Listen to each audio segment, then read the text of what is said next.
She was mocked, laughed at, dismissed as a nobody with a mutt. But when Eleanor stepped into the arena with her scarred German shepherd, everything changed. No one knew the war she'd fought not just overseas, but inside her mind. And no one expected a rescue dog to rescue her right back. But what happened next? It wasn't just a victory. It was a miracle, one that only God could have written. Stay with us. You won't believe how this dog saved her life and what he revealed about her past. Early spring in Flagstaff, Arizona. Snow still clings to the distant San Francisco peaks, but in the lower valley, the meltwater runs cold through the gutters. The sun cuts through a sky smeared in silver, the kind of sky that promises no warmth despite its light. A wind, sharp and dry, swirls dust into every crease of pavement. The Tri-County Canine Showcase was already in full swing by mid-morning. Trainers in branded fleece vests moved with purpose through the bustling grounds, where booths lined with glossy brochures touted elite bloodlines, champion sires, and certified handlers. Dogs groomed to perfection sparkled beneath the sunlight. Afghans, Goldens, Border Collies, Dobermans, all with names as long as pedigrees and handlers who whispered instructions with clipped authority. There was a rhythm to these events, a choreography of confidence and presentation. So when Eleanor Brooks stepped through the side gate with her dog, the crowd stuttered as if the music had skipped. Eleanor moved as one who had spent a lifetime underweight, of duty, of silence, of battles not all her own. She was tall, though age and time had rounded her shoulders into a kind of quiet armor. Her frame was solid, not thin, but lean with labor. Her face, though lined with years, carried no fragility. Instead, it bore the stubborn permanence of someone who had endured too many things that others wouldn't survive. Her eyes were a cool slate gray, hard to read but impossible to ignore. A long, pale scar ran down her left forearm, from elbow to wrist, like a question someone once asked with shrapnel. She wore a flannel shirt, faded and too big, tucked into a pair of jeans that had seen better decades, and boots that seemed held together by willpower and tape. Her hair, more iron than silver, was tied in a low braid under an old army cap whose patch was sun-bleached beyond recognition. There was nothing graceful or polished about Eleanor Brooks. But there was gravity, something in the way the ground seemed to settle more firmly beneath her boots than anyone else's. Beside her walked Ranger. Ranger was a German shepherd unlike any in the arena. Larger than standard, his thick coat bore the dual colors of storm and soil, charcoal black along his spine, blending into earthen gold across his sides. He carried a slight limp in his back right leg, just enough to be noticed, not enough to slow him. Scars marred his left flank and one across his muzzle that twisted slightly when he breathed. His ears stood uneven, one upright, the other tipped from an old injury. His eyes, a fierce amber, missed nothing. He did not prance like the others, nor did he strain against the leash. He stayed at Eleanor's side, his head turning only to scan for threats. There was a stillness to him that made even experienced handlers pause. This was a dog who had seen danger and never once blinked. They were the last pair to enter the main ring. A whisper rippled across the crowd. "Who let in the junkyard pair?" someone muttered. "That dog doesn't even look purebred," came another voice. "Probably doesn't have papers. Where's her sponsor? Did she walk here from a ranch?" Laughter followed them in soft, smug waves, like rising heat off the desert road. But Eleanor said nothing. Her silence was not submission. It was stone. Dominic Crane leaned against the edge of the judge's pavilion, nursing a cappuccino. He was in his early 60s, but dressed like a man desperate to pass for younger. Tight khakis, a tailored vest, expensive sunglasses that reflected nothing but disdain. His gray hair was thick and styled in a wave that had never seen a helmet or helmet sweat. Crane was the president of the Arizona Breeders' Circle and a main benefactor of the showcase. His fortune was built on dogs, specifically, dogs bred for beauty and performance, not function or spirit. He smirked when he saw Eleanor. The charity case," he whispered to the handler beside him. "Always need one of those. Adds color to the roster." The handler, a young woman with manicured nails and a diamond-studded leash, giggled behind her hand. Her Samoyed, blindingly white, whined as it caught Ranger's scent. From the ring speaker, a disembodied voice called. "Next up, from stall 14, Eleanor Brooks, and Ranger. The hesitation on the dog's name was unmistakable. Eleanor stepped forward. Ranger walked in sync, head lowered slightly, not in fear but in measured readiness. His body stayed close to hers, brushing her leg as they crossed the chalk line. A gust of wind picked up dust along the outer perimeter. Eleanor squinted toward the judge's table and gave a slight nod. That was all the introduction she would give. As they stood in the designated circle, awaiting the start whistle, Eleanor's mind drifted, not out of distraction, but habit. It had been 3 years since she found Ranger. The storm that night had cracked open the canyon like a wound. Thunder rumbled across the sky like distant mortars, and rain had poured like fury.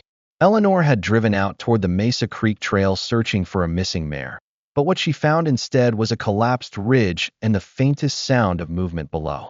She had climbed down with her flashlight in one hand and a pistol in the other, her instincts still wired for combat. When she reached the bottom, she saw him, half buried in the muck, ribs visible through clumps of matted fur, one paw bent at a bad angle.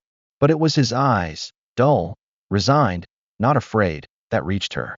She had whispered, "You get a name if you make it through the night." She carried him in a feed sack because he was too weak to move. And somehow he did survive. In the months that followed, he became more than company. Ranger could sense her spirals, those moments when sounds became bombs and shadows turned into threats. He'd press his weight against her chest during panic attacks, circle her gently when her nightmares chased her into waking. No training, no command words, just knowing. Now, in front of a crowd too polished to understand any of that, Eleanor stood with him again. The whistle blew. Ranger responded before Eleanor moved. He rose, walked at heel without tension, pivoted at the corners like clockwork. They weaved through the first agility task, cones and low hurdles, with silent rhythm. Eleanor gave no commands, only gestures. The simplicity of it confused the crowd, used to handler theatrics. Here, there was only connection. A silent language. A bond forged not in rings, but in mud and blood and recovery. As they finished the sequence and returned to the center, there was a pause. The judges scribbled. One of them, a man with silver spectacles and a clipped British accent, adjusted his glasses, studying Ranger with a look of reluctant interest. Crane leaned forward again. His smile had faded. Ranger sat at Eleanor's side once more, eyes forward. He did not pant, did not look for approval. He waited, and for a moment, the whole ring was quiet. Flagstaff's weather had always played games in spring. By mid-afternoon, the sun would stretch long golden fingers across the tall pines and bring a fragile warmth to the wind, only for twilight to roll in with sharp teeth, dragging cold back through the valley. That day, the wind came early. It rattled the window panes of the Brooks house, a modest single story on the edge of the forest line, with wood siding the color of dust and a porch that had seen better nails. The kind of place that didn't stand out to anyone passing by, but was, to those inside, a fortress of silence and memory.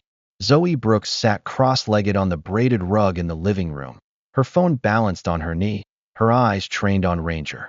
At 16, Zoe carried the kind of silence that didn't come from shyness, but from knowing too much too soon. Her mother, Eleanor's only daughter, Rachel, had died 3 years ago in a car accident caused by a drunk driver on Highway 89. It was the sort of loss that calcified in a person, turning laughter brittle and warmth hesitant. Zoe had lived with Eleanor since the funeral, neither of them fully prepared for the awkward grief they shared. Eleanor had never been an affectionate woman, and Zoe had never been a child who begged for hugs. But over time, the two developed a rhythm, meals in silence, brief conversations about chores, and long walks with Ranger where no one had to say a word. Zoe was slight and willowy, with hair the color of burnt honey and a complexion dusted with pale freckles. She wore oversized hoodies that swallowed her frame and jeans that frayed at the cuffs. Her eyes, gray like her grandmother's, were large and watchful, but rarely met yours directly. At school, she spoke only when called upon. Most of her classmates assumed she was either aloof or strange. The truth was, Zoe had simply learned the world didn't always deserve your voice. What she hadn't told anyone, not even Eleanor, was that she had started filming Ranger with her phone. It began as something harmless, snippets of him leaping logs during training, circling Eleanor with uncanny intuition during morning drills, or tilting his head when Zoe read aloud by the fire. But one video had stayed in her drafts for weeks, until today. She had filmed it last month, when Eleanor had collapsed onto the barn floor during a panic attack triggered by a thunderclap. The storm had come on fast, the way spring tempests did in the high desert, and Eleanor had frozen mid-stride, one hand gripping her chest, the other reaching for a wall that wasn't there. Zoe had watched, breath caught, as Ranger moved in immediately. No barking, no confusion. He had pressed his body flush against Eleanor's, guiding her gently down, then laid across her lap with his full weight, nose tucked into her ribs, eyes never leaving her face. The storm passed. Eleanor returned, and Ranger hadn't moved until her breathing leveled. Zoe had filmed the whole thing from behind the tack shelf, hands trembling, tears forming, but steady enough to capture what she'd known for a long time. Her grandmother wasn't just strong. She was surviving. With Ranger. Now, heart pounding, she uploaded the video with a simple caption, "This is my grandma. This is Ranger. He saved her again today." She didn't expect anything. Maybe a few likes from strangers. Maybe nothing at all. By the time Eleanor returned from the market, her arms full of cracked corn, dog food, and a tin of coffee, Zoe was upstairs, headphones on, feigning homework. Ranger followed Eleanor to the kitchen, tail brushing the linoleum. She fed him first, then herself, in their usual order. They didn't speak until Zoe appeared in the doorway, silent as always, cradling a steaming mug of tea. "You were gone longer than usual," she said, which was her way of saying she noticed, and maybe even worried. Eleanor glanced over. Took a detour by Sullivan's. They're clearing dead wood from the trails. Figured I'd check on the fencing. Zoe nodded, then drifted over to sit at the table, legs curled under her. Eleanor noticed the faint crease between her brows, the one she got when something tugged at her thoughts. "You all right?" Zoe hesitated. "Do you think people change their minds about who they think you are?" Eleanor didn't answer immediately. She poured herself a second cup of coffee before sitting across from her granddaughter. "Sometimes, if they're paying attention." "Do you want them to?" "No," the word landed heavy. "I want them to leave me be." Zoe said nothing, but her fingers tightened around the mug. That night, after Eleanor turned in early and Ranger had curled at her feet like always, Zoe's phone wouldn't stop buzzing. She silenced the notifications, likes, shares, comments, but curiosity eventually pulled her in. The video had gone viral. Tens of thousands of views. Comments flooded in. "This dog is a hero. Thank you for your service, ma'am. Where can we donate to dogs like this? This just made me cry in the best way." Zoe scrolled, her face illuminated by the screen's glow, caught between guilt and pride. She hadn't meant for it to become a spectacle. She just wanted people to see, to understand. The next morning, Eleanor found her granddaughter in the barn brushing Ranger. Zoe rarely volunteered for the chore. Something in her tone the previous night had told Eleanor something was shifting. "You're up early," Eleanor said, stepping over the threshold. Zoe didn't look up. "He likes it." "I know." They moved in tandem for a moment. Then, softly, Zoe asked, "Do you think he knows that he's different?" Eleanor crouched beside her. "Yeah, I think he always knew." There was a beat of silence. "I posted that video," Zoe confessed. Eleanor didn't respond. "The one in the barn. When the thunder happened. It's everywhere now." Eleanor leaned back on her heels. Her eyes closed slowly, then opened again, steady as ever. "Why?" Zoe's voice was barely above a whisper. "Because people should see what real strength looks like." Eleanor said nothing, but her hand reached over and rested lightly on Zoe's shoulder. They stayed like that, with Ranger between them, until the morning sun warmed the east wall of the barn. By early afternoon, the wind over Flagstaff had quieted, but a dry tension clung to the air like a whisper before a storm. The pine trees surrounding Eleanor's modest ranch stood unnaturally still, their shadows sharp and unmoving beneath the cloudless Arizona sky. Eleanor was hauling hay from the back shed, her sleeves rolled to her elbows, exposing the faded tattoo of her former unit on her forearm. Her breath came slow and even, not from exertion, but from habit, working her body through tasks to still the noise in her mind. Ranger padded silently at her side, his ears twitching as the crunch of tires on gravel broke the quiet. A dark silver Lincoln Navigator pulled up the winding dirt path, sunlight glinting off its polished hood like a mirror. The vehicle was too clean, too out of place here among the dust and rust of Eleanor's property. She straightened, brushing hay from her jeans, eyes narrowing as a man stepped out from the driver's seat. Dominic Crane, in his early 50s, was a man who carried himself like he expected to be admired. His lean build was dressed in crisp slacks and a tailored charcoal blazer despite the dry heat. His skin was tanned, manicured, and smooth, with teeth too white and eyes too pale, a gray so washed out it made them seem cold. His salt and pepper hair was styled like he was posing for a catalog rather than standing on sunbaked earth. He extended a hand, smile fixed and rehearsed. "Miss Brooks, I presume?" Eleanor didn't take his hand. "Depends on who's asking." He lowered it, not offended, just amused. "Dominic Crane. I represent the National Canine League. I've come with an invitation." At his voice, Ranger stepped forward, not aggressive, but alert. His gaze locked on Crane like he was scanning for invisible cues. Crane, to his credit, didn't flinch. He studied the German Shepherd with clinical curiosity. "Beautiful animal. He's the one from the video, isn't he?" Eleanor's expression remained unreadable. "What video?" "The one that's been circulating online. PTSD support dog saves veteran. You and Ranger have made quite an impression." She glanced toward the barn where Zoe was sweeping dust out the wide doorway. The girl had stopped mid-motion, watching from a distance, tension clear in her posture. Crane smiled again. "I'd like to formally invite you to participate in the National Canine Showcase next month in Tucson. It's the most prestigious dog exhibition in the Southwest. This year, we've added a service dog demonstration category, and we believe your story would be inspiring." Eleanor folded her arms. Why would a national-level event care about a retired soldier and a mutt without papers? Because authenticity sells, Ms. Brooks. Your bond with that dog, the story, the drama. It's the kind of thing audiences eat up. The judges, too. People want to see something real. "I'm not here to be a symbol," Eleanor said flatly.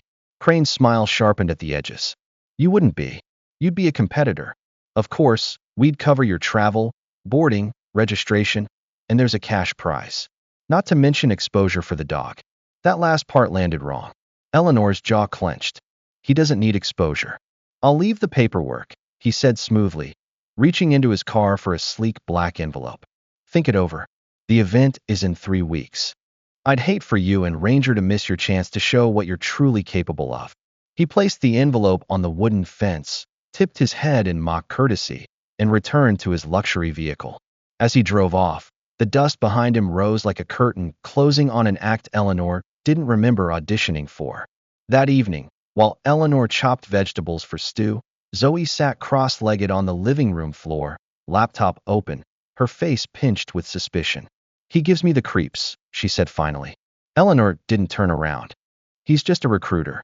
"No, he's not," Zoe said. "I looked him up. Dominic Crane runs Craneline Canines, one of the biggest breeders in Arizona. But there's stuff that doesn't add up." Eleanor put down the knife. "Like what?" 3 years ago, a whistleblower from his facility claimed they were experimenting with stress response triggers on puppies. The case disappeared, no follow-up. 2 years before that, an entire litter of high-dollar shepherds got mysteriously sick. No one could prove anything, but local shelters reported an uptick in surrenders with identical symptoms. And, get this, Zoe turned the screen. There's a file on him in an old military report. Crane was a contractor for a K-9 program overseas. Eleanor leaned closer, the names and timelines aligning in her mind like pressure on old wounds.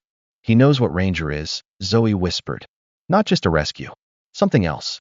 Eleanor sat down hard, her eyes far away. "Ranger's not a lab rat. I won't let anyone cage him again." "Then we don't go," Zoe said, voice rising. "We stay here. Like always." But Eleanor didn't answer. Her fingers found the scar on her forearm and traced it absent-mindedly, eyes fixed on the black envelope still lying untouched on the hallway table. That night, Eleanor stood in the barn with Ranger. The dog sat perfectly still as she brushed his fur, her hands moving with mechanical care. He tilted his head slightly, sensing her unease. "Do you remember that night in the canyon?" she murmured. "When I found you bleeding, ribs like piano keys and eyes too tired to blink." Ranger pressed his head against her hip in answer. You weren't supposed to survive. Neither of us were. She looked toward the stars barely visible beyond the barn door. They're not just inviting us to Tucson to watch. They want something. But I'm not sure what yet. From the loft above, Zoe watched silently, knees drawn to her chest. Her hands clenched around her phone, already drafting another post.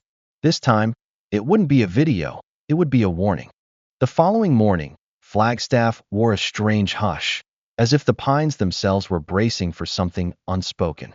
A thin mist clung to the early autumn air, softening the harsh outlines of the desert town and leaving moisture on the fence rails outside Eleanor's weathered barn. Inside, the scent of hay mingled with the metallic tang of old tools, and Ranger sat beside the tack bench, his coat damp from morning dew, his amber eyes tracking Eleanor's every move as she adjusted the worn leather collar he always wore during drills. Just as she finished, the sound of tires crackling over gravel reached them again. But this time, the vehicle that arrived was an old navy blue Jeep Wrangler with mismatched fenders and a faded university sticker on the back window. It stopped in front of the main house, and a moment later, the driver's door swung open. Dr. Logan Hayes stepped out, looking nothing like the typical town vet Eleanor was used to. He was in his early 30s, tall and wiry, with sun-creased skin and tousled sandy brown hair that curled slightly around his ears. His boots were scuffed, and the rolled sleeves of his faded chambray shirt revealed forearms lined with old scars that hinted at rougher work than desk-bound animal care. He moved with a kind of unhurried purpose, the kind Eleanor immediately recognized, someone used to letting the silence speak first. He paused when he saw Ranger, eyes narrowing with a subtle mix of professional curiosity and something more. Eleanor stood halfway between them, arms folded, guarded. You must be Ms. Brooks, he said, his voice low, steady, the kind that didn't rush into rooms or conversations. I'm Dr. Logan Hayes. Cole from the co-op mentioned you had a shepherd you might want looked at. I make house calls for cases that don't like kennels. Eleanor gave a single nod, her eyes measuring him as sharply as Ranger's. Ranger doesn't like new places. Or new people, she said plainly. You'll have to work with what he gives you. Fair enough, Logan replied. He crouched low on the gravel, not approaching, just letting Ranger observe. Beautiful dog. Big frame.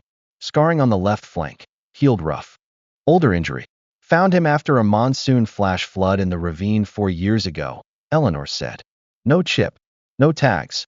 Just blood and bones, and enough will to breathe through the night. Logan nodded thoughtfully. Mind if I do a walk around before I touch him? She didn't answer directly, but Ranger stood up, tail low but relaxed, his eyes still fixed on the man. Logan moved slowly, letting Ranger sniff his outstretched palm before circling gently. His touch was minimal, just a brief sweep of his hand along the dog's back, his ribs, the muscle tension in the haunches. He murmured as he went, not to Eleanor, but to Ranger himself. Healthy. Scar tissue's firm. Joints are clean. But there's something else. Eleanor tensed slightly. Something wrong. No, Logan said slowly. Something familiar. He stood, brushing dust from his jeans, and looked directly at her. You ever heard of Sentinel Shepherds? Eleanor's brow furrowed. Not unless it's a security company. It's not, Logan said, walking toward the porch. It was a canine breeding program my father ran. Classified under a military behavioral development contract. Shut down about 10 years ago after an accident. Transport van flipped during a storm. The female carrying the next generation was never recovered. Nor were the pups, assuming they survived. Ranger sat beside Eleanor now, watching Logan with a stillness that was almost eerie. My father was Dr. Everett Hayes, Logan continued, voice tighter now. He wasn't perfect, but his work was humane. He believed some dogs could do more than respond to commands, that they could feel what their handlers couldn't say. Eleanor didn't speak. Her fingers brushed the back of Ranger's neck, resting on the base of his skull where the fur had grown in slightly coarser than the rest. A healed scar lay beneath, just a ridge of tissue now, but one she remembered cleaning with trembling hands and whispered promises when she first found him. Logan noticed the gesture. May I scan him for a chip? He asked, softer now. The old models used embedded ceramic just under the occipital ridge. Most scanners don't pick them up anymore unless you know where to look. Eleanor hesitated, then nodded once. Logan retrieved a slim scanner from his Jeep and returned. Ranger didn't flinch as the device passed over him. For a moment, the air was filled with static tension. Then, beep. Logan stared at the screen. His face didn't betray shock, just a slow burn of confirmation. There's a dormant chip, and it's registered to a female named Celestia. She was my father's prize shepherd. If Ranger is hers, then he's part of a line that was supposed to change the future of therapeutic canine work. Eleanor's voice was low. I don't care what bloodline he's from. He's mine. I'm not here to take him, Logan said quickly. But I think others might be. Especially if someone else has tracked the chip signature. The tech was experimental. Military contractors would pay a lot to get it back. That might be what Crane wants. Zoe, who had emerged from the side of the house during the conversation, now stepped forward. At 16, she had her mother's eyes, curious, but tired from too much unspoken grief. She crossed her arms, voice tight. Why are you really here, Dr. Hayes? Because this sounds more like a spy movie than a vet check. Logan looked between them. I'm here because I owe it to my father's work. Because if someone is trying to twist what he created into something cruel, I need to stop it. And because I think this dog, your dog, might be the key to all of it. Eleanor exchanged a long look with Ranger, who remained perfectly calm. She could almost hear the words in his silence. I'm ready. If you are. Finally, Eleanor turned to Logan. If you're serious, you'll come back tomorrow. Bring everything you've got on Sentinel Shepherds. I want to know what we're walking into before Tucson. I will, Logan said. Then he added quietly, and I'd also recommend getting a secure tracker for him. Something modern, just in case. He walked to his Jeep, started the engine, and drove off without fanfare.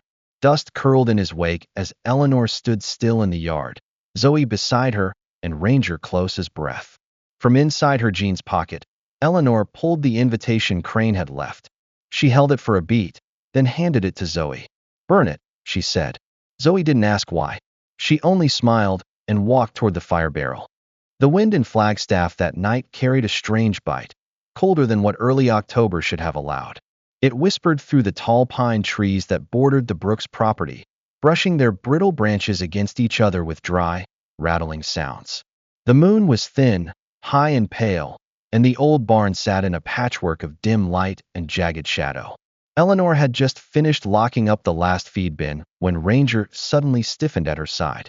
The German Shepherd was 5 now, but moved with the smooth efficiency of a dog much younger.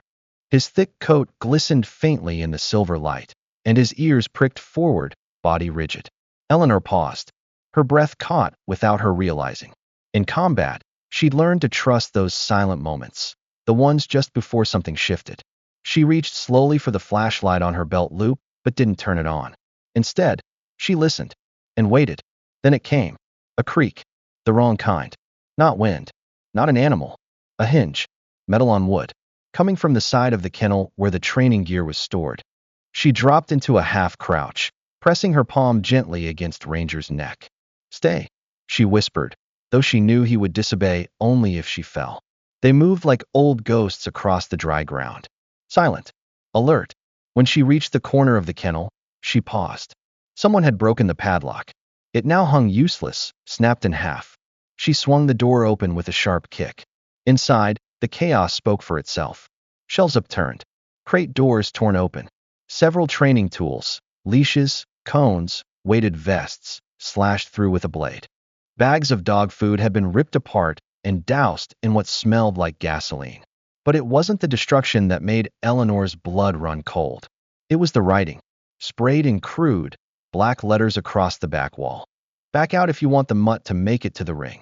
Eleanor's heart pounded, not with fear, but fury. She didn't need war flashbacks to know a threat when she saw one. Behind her, Zoe's voice broke the silence. Grandma. Eleanor turned fast. Too fast. The flashlight in her hand clicked on reflexively and lit up Zoe's pale face. The teenager stood barefoot on the dirt, wearing one of Eleanor's old army jackets over her sleep shirt. Her curls were messy and her eyes wide with fear. I heard Ranger growl. I looked out the window and, is someone here? Eleanor didn't answer immediately. She stepped forward and pulled the girl into the light. I don't think they're still here. Zoe stared past her, eyes catching the spray paint, the shredded bags, the glint of broken plastic. What is that? A warning, Eleanor said flatly. Coward's handwriting. All bark and paint. But what if they come back? Zoe's voice cracked. What if they hurt Ranger? She hadn't called him that dog since the first week after her mother's funeral. That alone made Eleanor pause. Zoe's hands were clenched, her shoulders high with panic. Eleanor guided her gently but firmly away from the kennel, toward the porch. We'll lock things down. We'll be ready. But we could just quit, Zoe said. We could walk away. Tucson doesn't matter, Grandma. You don't have to prove anything. Eleanor turned toward her then, eyes narrow but not angry. You think this is about me proving something? Her voice stayed quiet but tightened. Someone came onto my land, touched my dog, threatened our home. That's not about ribbons and titles. That's a message. And if we run, we're telling them they can do worse to the next person. Zoe's voice was small. I don't want to be brave. You don't have to be, Eleanor said, resting a hand on the girl's shoulder. That's my job. Your job is to help me make sure Ranger stays safe, and we see this through.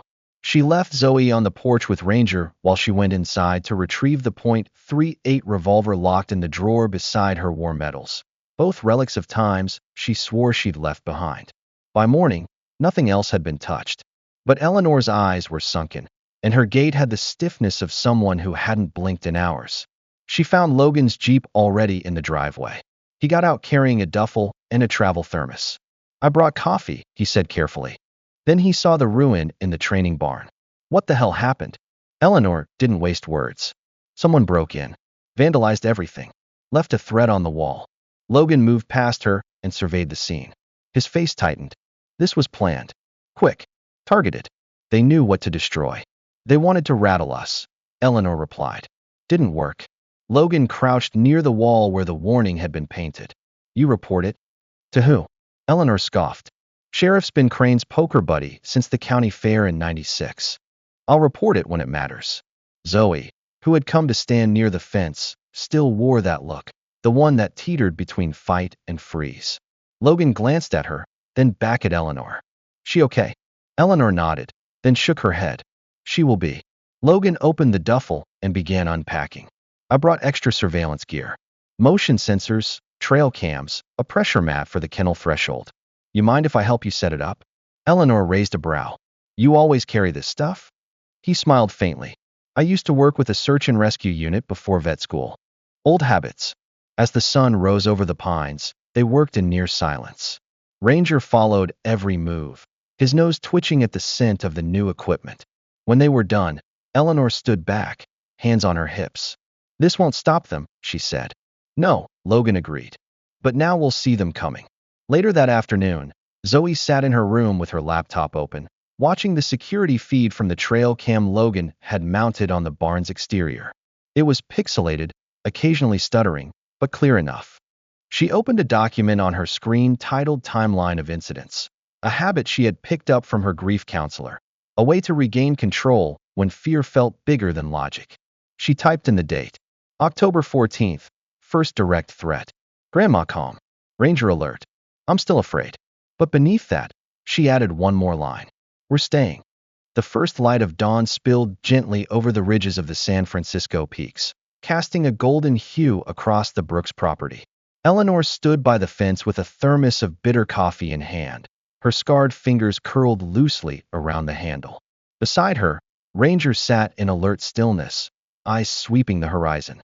He was quieter this morning, but not out of fear. It was focus, like he too sensed a threshold being crossed. Logan's Jeep pulled up at the gate, wheels crunching softly over gravel. He stepped out, holding a manila folder thick with printed documents and photographs. Dressed in a dark flannel shirt and jeans still dusty from vet runs the day before, he looked more like a rancher than a veterinarian. His expression, however, was uncharacteristically serious, his jaw tight and brows furrowed. I found something, he said without preamble as he reached Eleanor and handed her the folder. And I think we need to talk.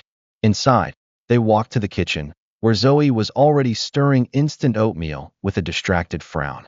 She looked up when they entered, her eyes flicking to the folder, then to Logan's grave face. She said nothing but moved to sit near the table, her attention locked in.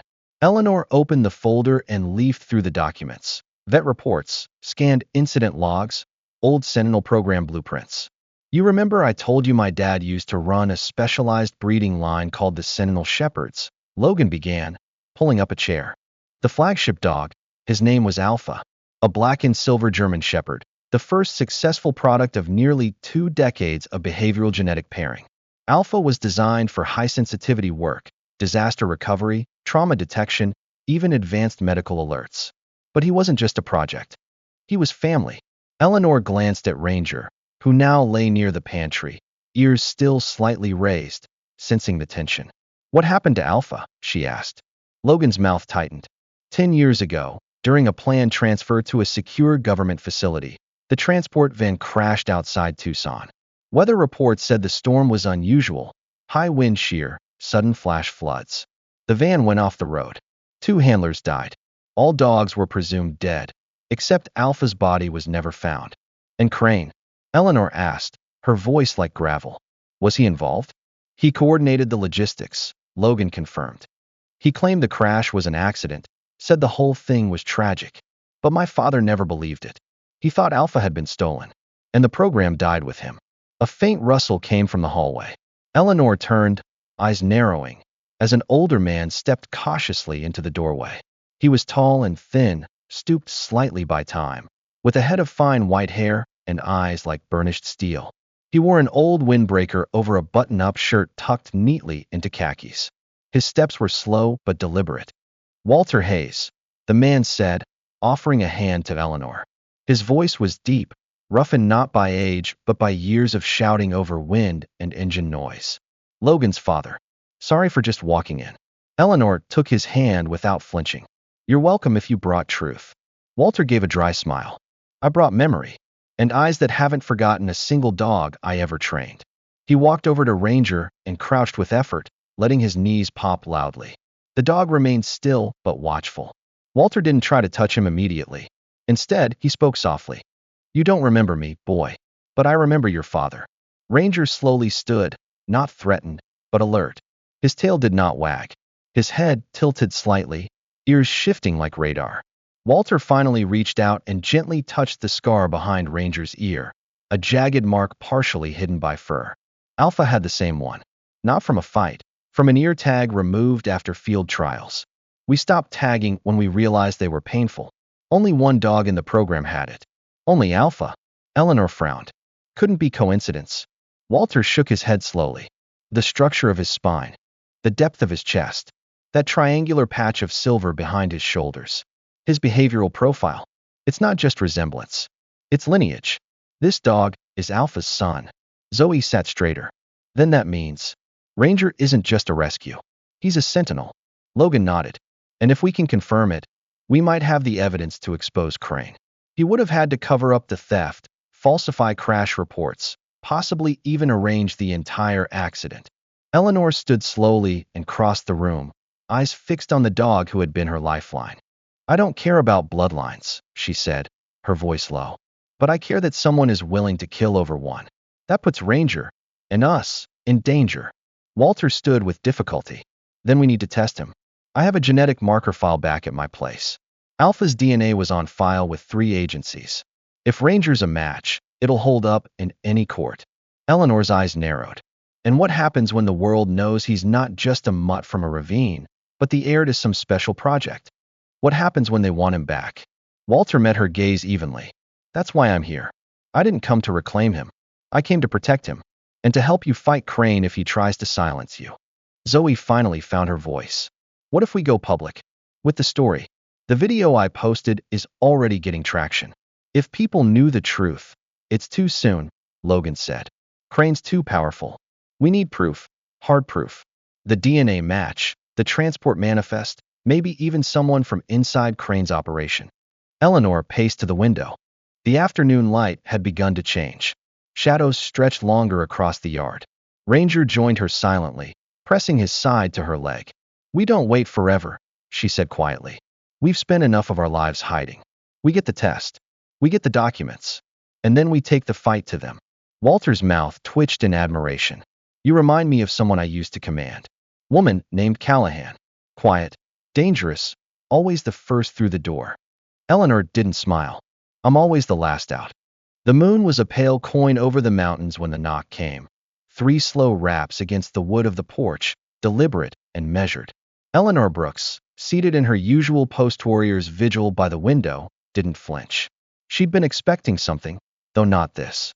Ranger rose before she did, his body taut but not aggressive, ears perked toward the door. Eleanor opened it slowly, the chain still hooked, and found herself face to face with a young man in his late 20s, tall and slender with neatly cut blonde hair and a face too pale for someone born under the Arizona sun. He wore a navy jacket zipped to the collar, but the tension in his posture betrayed unease rather than cold. His eyes, gray and restless, searched hers as if hoping she'd recognize something before he had to speak. "Ms. Brooks," he said, his voice low, polite, rehearsed. "My name is Marcus Crane. I need to talk to you. It's important." Eleanor said nothing at first. She studied him with a soldier's eye, sharp cheekbones, narrow shoulders that tried to look broader than they were, and fingers twitching slightly by his sides. Fear, but not the coward's kind. The kind that came with guilt. She unhooked the chain and opened the door. 10 minutes. Sit. Talk. Marcus stepped in, visibly relieved, though his spine remained straight, his eyes flicking once toward Ranger, who sat watching him with the unblinking gaze of something far more ancient than just a dog. Ranger didn't growl. He didn't need to. They sat at the kitchen table where the scent of coffee still lingered from earlier. Zoe hovered in the hallway, unseen but listening. Eleanor knew the rhythm of her silence by now. "I don't work with my father anymore," Marcus began, placing his phone on the table like an offering. "Not officially, but I know what he's planning for the Tucson showcase." "Let me guess," Eleanor said, arms folded. "More sabotage, drugs, disqualifications." Marcus shook his head. "He's moved past that. This isn't about cheating anymore. It's about humiliation, psychological collapse. He wants to make you break down. Publicly." Eleanor didn't blink. "How?" Marcus hesitated, then drew in a sharp breath. "He's hiring a trigger specialist. It's a dirty trick, not widely known outside military circles. They'll plant sensory triggers, sounds, smells, voices, that recreate trauma. Your trauma. He has access to some of your old military records. He's trying to simulate combat flashbacks. Live." Eleanor's jaw clenched. "That crosses into criminal territory." Marcus nodded. "Yes, but he'll make it look like you just cracked under pressure. No fingerprints. No confrontation. Just a sudden, inexplicable breakdown during your performance." "And why?" Eleanor said slowly. "Would you be telling me this?" Marcus looked at Ranger. For a moment, he didn't speak. When he did, his voice had changed, softer, rawer. "4 years ago," he said, "I went out hiking alone near Verde Canyon. I was angry, trying to get away from my father, from everything. It had rained for 2 days straight before I got caught in the runoff. The creek turned violent in minutes. I slipped. I fell into a wash. Thought I was done for." He paused. Then he showed up. He pointed toward Ranger, who still sat, unmoving, like a sentinel forged from night and instinct. "I don't know how he found me. He wasn't with you then, was he?" Eleanor shook her head. "That was before. He was still healing here, but he'd disappear sometimes, go off alone for hours. Maybe longer. He got into the ravine, dragged me out by my jacket. I blacked out. When I woke up, I was lying on dry ground with a sheriff's unit shining lights in my face. Someone had called them. They thought I made it out on my own." Marcus gave a short, bitter laugh. "I knew better. And I knew that dog. So this is a debt," Eleanor said, her voice low but cutting. Marcus nodded. "And a choice. I tried to tell myself it didn't matter. That one rescue didn't erase everything Crane's done. But I see your name on the roster, and I see that dog again. And I can't let him destroy you. Not after what Ranger did." Zoe stepped into the light, then, pale-faced but steady. "What about proof? Can you give us anything that shows what your father's planning?" Marcus hesitated. "Not directly. He doesn't leave digital trails. But there's a man he hired, goes by Coulter. Ex-military, dishonorably discharged. He's done this kind of psychological operations work before, for money. He'll be at the event. If you can identify him, you might stop it before it happens." Eleanor looked at Zoe. The girl had gone pale, fists clenched. "We're still going," Eleanor said, her voice firm. "But now we'll be ready." Marcus stood. "I have to go? If he finds out I was here?" You'll be fine, Eleanor said. You know how to hide. You're your father's son, after all. Marcus flinched, but nodded. Not in the ways that count. He left quickly, slipping into the darkness beyond the porch light. Ranger moved to the window and watched until his figure disappeared behind the barn. Zoe sank into a chair. He saved someone. Ranger really saved him. Why didn't you tell me? I didn't know, Eleanor said. But it makes sense. He's always known who needed him. A moment passed. What do we do? Zoe asked. Eleanor looked at the empty doorway, then at Ranger. We prepare. We train harder. And we make sure that whatever Crane's planning, it won't work. She placed a hand on the dog's head. He's not just a bloodline. He's proof. And they'll have to kill me before they take him. The Tucson Canine National Showcase was held in a grand arena nestled beneath the hazy outline of the Santa Catalina Mountains. The desert sun beat down with little mercy, though the air inside the event dome was cool and heavy with anticipation. Flags fluttered from rafters, judges reviewed clipboards with clinical detachment, and spectators, thousands of them, buzzed in anticipation for the final rounds of the competition. Beneath the surface, however, something darker stirred. Eleanor Brooks walked through the side entrance, her steps firm despite the tension coiling in her gut. Her long brown coat hung straight against her lean frame, a navy ribbon pinned near her shoulder where her unit's insignia had once been.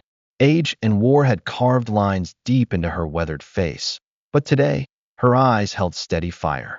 Beside her walked Ranger, his coat gleaming under the lights. At 5 years old, his body had grown into its prime, tall, powerful, with a stare that pierced through noise and distraction alike. They stood behind the velvet ropes waiting to be called into the arena. Zoe hovered near the handler gates, her hoodie pulled over her head to avoid the attention that inevitably followed viral fame. Though the video she'd posted weeks ago of Ranger helping Eleanor through a flashback had gained nearly 1 million views, she still didn't like crowds. A new voice came over the speaker. Final demonstration, task segment 6, response protocol under psychological stress. Handler, Eleanor Brooks. K9, Ranger. Cheers erupted from a section of veterans and dog lovers seated near the front rows. Eleanor inhaled slowly. This was the event Crane had waited for. This was where he'd strike. Dr. Logan Hayes, now seated near the edge of the arena with his father Walter beside him, watched with barely disguised anxiety. Logan, tall, broad-shouldered, with sleeves rolled to his forearms despite the chill inside, kept his phone on vibrate. He was waiting for any message from Marcus. At the staging gates, Eleanor knelt beside Ranger. They'll try something, she whispered. You hold me. I'll hold you. Then they stepped onto the artificial course. A replica of a city alley had been constructed, dumpsters, flickering streetlight, even recorded traffic noise humming in the background. The goal? Navigate through a stimulus-heavy zone while the handler performed a routine under sudden, high-stress conditions, designed to mimic PTSD triggers. And Eleanor knew hers had been customized. As they advanced past the first checkpoint, the environment shifted. Speakers played low-frequency rumbles, helicopter rotors, distant gunfire, sounds buried deep in her memory. Eleanor's shoulders stiffened. Her breath caught. Ranger stopped and turned to her, not with panic, but poise. He pressed his shoulder into her knee, steady pressure. A grounding technique, just like they had practiced on the porch during storms. She touched his ear briefly. The world steadied. Then, without warning, a high-pitched shriek blasted through the speakers. It wasn't part of the original course. It was something else. Eleanor stumbled back a step, her eyes wide, heart pounding. That sound. The scream of a child. Exactly like the one she'd heard in Syria before the compound collapse. Her vision blurred. Her knees buckled. But Ranger leapt to attention. He placed both paws on her chest, gently but firmly, knocking her back into reality. His eyes met hers. Present. Here. Alive. The audience held its breath. And Eleanor stood. Tears blurred her eyes, but her steps were steady as she followed Ranger through the last phase. He completed each command with surgical precision, alerting, guarding, escorting. The crowd erupted when they reached the final mark, and Eleanor raised her hand. The judges were stunned into silence. Behind the stands, in the service hallway, Marcus Crane wrestled a walkie-talkie from a man in dark cargo pants and a security badge. The man, Coulter, The same psychological saboteur Dominic Crane had hired, struggled, but Marcus pinned him to the concrete wall. No more, Marcus growled. This ends now. The earpiece Coulter had been using to trigger the secondary sound burst crackled uselessly on the floor. I'll report this, the man spat. No, Marcus said. You'll disappear, or I'll show the press your record, including your discharge. You think my father will protect you? Coulter cursed, but left, vanishing into the maze of corridors. Marcus stayed in the shadows, heart pounding. He wasn't a hero, but today, he had kept his promise. In the arena, Eleanor and Ranger walked off the field slowly. The applause didn't die down, it grew. Veterans stood. Some saluted. Others simply cried. Zoe ran to meet her grandmother. She said nothing, just hugged her tight. Eleanor hugged her back, her body trembling now that the danger had passed. That wasn't part of the test, Zoe whispered. Was it? No, Eleanor murmured. But we passed anyway. By mid-morning, the tension in the Tucson National Showcase had shifted from celebratory to skeptical. Rumors, whispers, and pointed stares followed Eleanor Brooks like a trailing wind. Yet she remained calm, seated on a wooden bench near the edge of the arena, a steel thermos of black coffee untouched in her hands. Ranger lay at her feet, his ears flicking at every movement, but his body still, a silent sentinel. The scars on his side, once deep and raw, had healed into pale ridges that glimmered under the lights. He was no ordinary German shepherd, and that was no longer just a feeling. In a quiet administrative room just beyond the arena's eastern corridor, 3 men stood before the event's senior judges and board members. Logan Hayes, his olive green button-up rolled neatly at the cuffs, held a thick folder of documents bearing an old but official-looking emblem, Sentinel Shepherd Project Classified.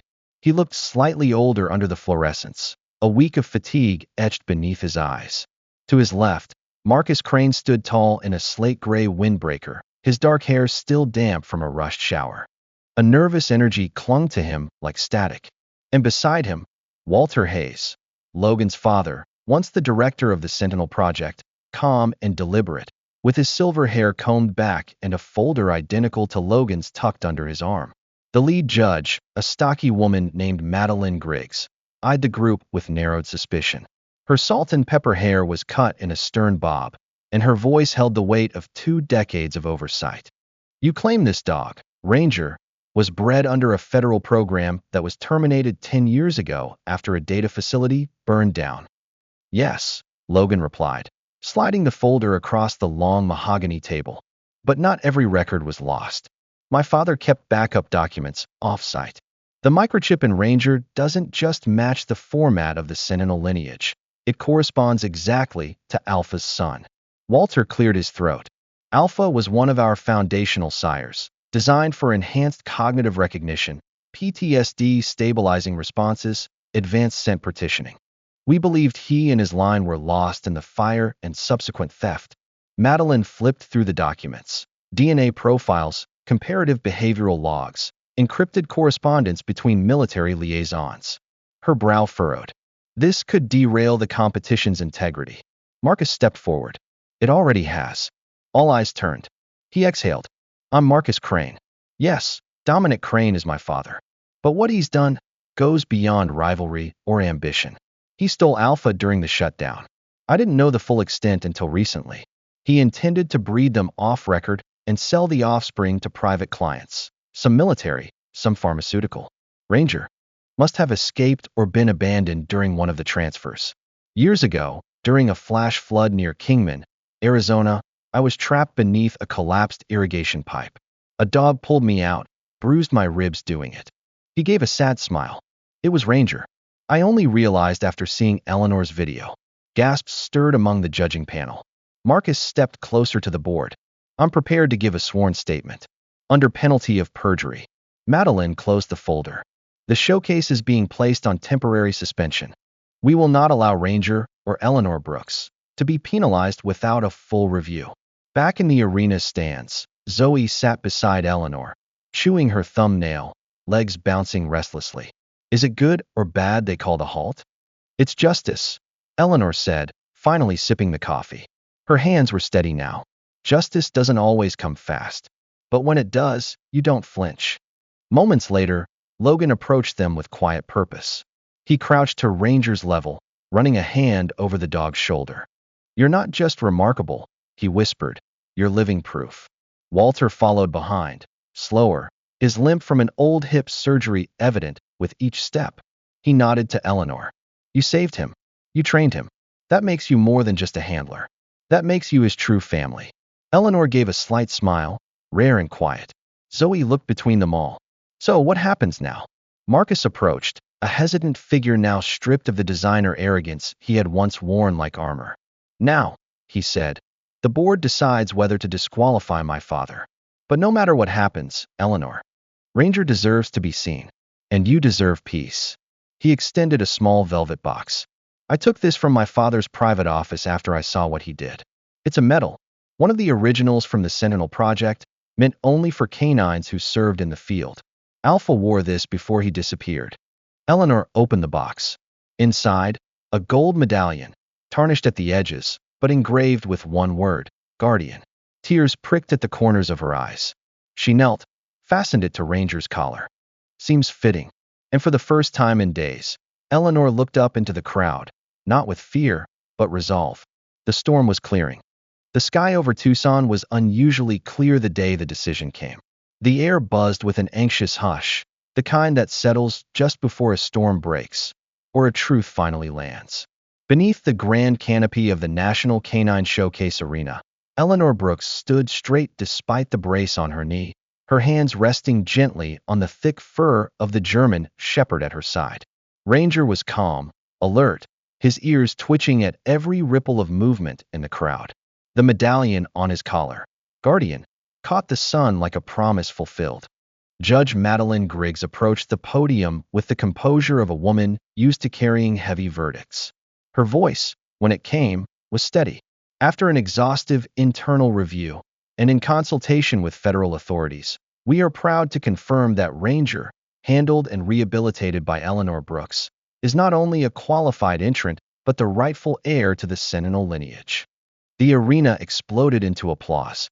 And, Madeline continued, "For his extraordinary display of discipline, instinct, and emotional intelligence, qualities beyond mere training, Ranger is hereby awarded first prize in the National Canine Showcase." Zoe, seated in the front row, clutched Logan's hand so tightly her knuckles blanched. The 16-year-old's face, once drawn and cautious, now lit up with a radiance unburdened by grief. Ranger barked once, deep and proud, and Eleanor, stoic, battle-worn Eleanor, smiled with a softness that hadn't touched her face in years. Dominic Crane wasn't present. He'd been taken into federal custody the day before, escorted out of the hotel in cuffs while media crews clamored for footage. The charges included document forgery, illegal genetic experimentation, and obstruction of an investigation involving classified materials. The legacy he tried to steal had unraveled under the weight of his son's testimony. The judge handed Eleanor a small envelope, crisp and cream-colored. Inside were notarized documents granting her full legal ownership and registry of Ranger under the Sentinel Program Reclassification Act, filed just days before the trial by Walter Hayes himself. Back in Flagstaff, nearly a year later, the air was crisp with early spring. Pine trees rustled gently in the mountain breeze as the last patches of snow gave way to moss and budding grass. The property once used as Eleanor's quiet hideaway had been transformed, painstakingly, intentionally, into the Brooks Hayes Service K-9 Center. A wide arch over the new gate bore the name in bold, iron lettering. Just beyond it, a gravel path led to an expansive training field, a modest brick facility, and several kennels lined in polished wood and wire mesh. It wasn't luxurious, but it was warm, structured, and alive with purpose. Eleanor now moved with more ease, her posture straighter, the brace replaced by a simple cane. She wore her old military jacket, the sleeves rolled, the patches still intact. At her side, Ranger, now 5 years old, patrolled the grounds like a guardian spirit, greeting new arrivals with intelligent eyes and measured patience. Zoe, taller now, had grown into her voice. Her once silent strength had turned outward, becoming the program's youngest coordinator for adolescent volunteers. She spoke to the new recruits, mostly teens from broken homes or military families, with clarity and humor. They listened, not because they had to, but because she understood them. She'd lived their storms. Logan had stayed. He'd traded his city clinic for a smaller in-house practice within the center. Patients were often dogs with trauma, scars not always visible. He handled them with a precision learned in university, but it was Ranger who earned their trust. Walter Hayes visited often, though he declined any permanent role. This was always meant for the next generation, he'd say. But each time he visited, he'd bring a new book for the center's library and always left behind a quiet word of thanks to Ranger. One late afternoon, a retired Marine named Jasper Rourke arrived with a three-legged Labrador named Penny. Jasper had the kind of face that had forgotten how to smile, until Ranger approached, sniffed gently, and rested his head against the man's chest. Something cracked open in Jasper, something that had been sealed since Fallujah. He wept.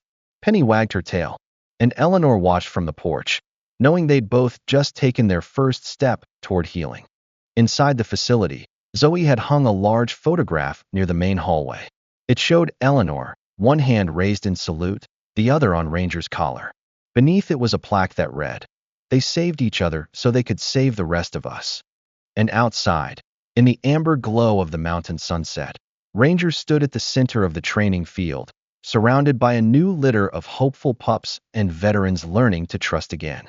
He didn't bark commands. He didn't need to. He was the example.